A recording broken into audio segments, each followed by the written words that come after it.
Well, we're going to take a look now at an issue that has been described as a plague on society. These videos that are just coming up now show an emerging online trend, often involving stolen off-road bikes and quads that police say is fuelling illegal and antisocial behaviour. And as you can see, very often the vehicles are being driven recklessly, often through public spaces, and then all filmed for hits and likes on social media. Our reporter Jim Connolly has been out on patrol with Cleveland Police.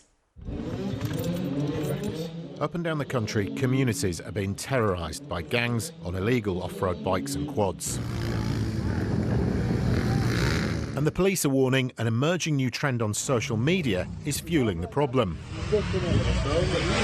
Riders provoke the authorities, and getting likes on places like TikTok is what it's all about.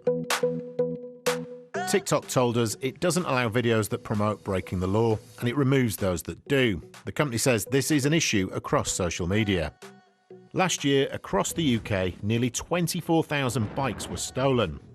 Often, these vehicles are used antisocially, a real problem in places like Teesside.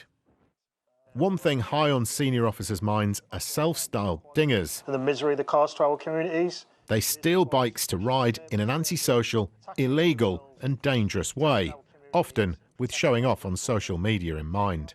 There is a youth culture that thinks it's acceptable to take a motorbike, take a quad, ride it in an antisocial manner and then upload it onto social media. They're very much like a community bike, so they will pass it from one individual to another individual. So a real plague to society.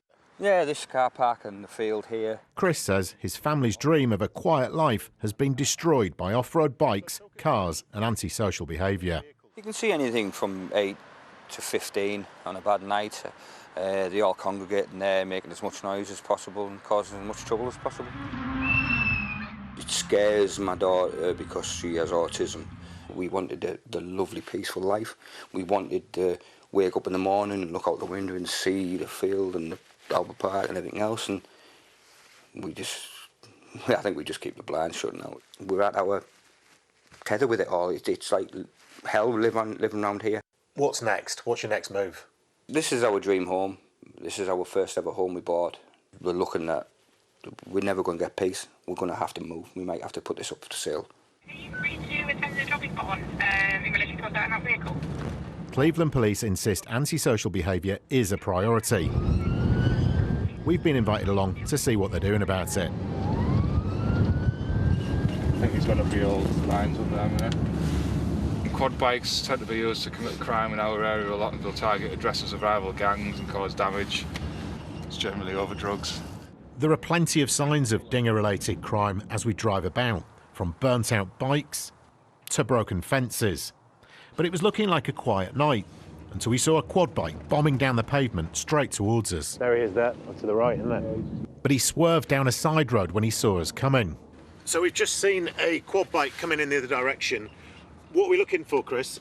Yeah, he was going quite fast, and to be fair, quads aren't very stable at speed, because if he goes around a corner at 40 miles an hour, there's a very high chance of it flipping over. What's really striking there is that the quad bike was going down the pavement, pitch black, no lights. If a pedestrian had come out, he would have been injured, potentially even killed if it hit him. In this case, he got away. But Cleveland Police seized more than 500 bikes last year, and for some, this was their fate. Jim Connolly, BBC News, Redcar. Incredible pictures there from Jim.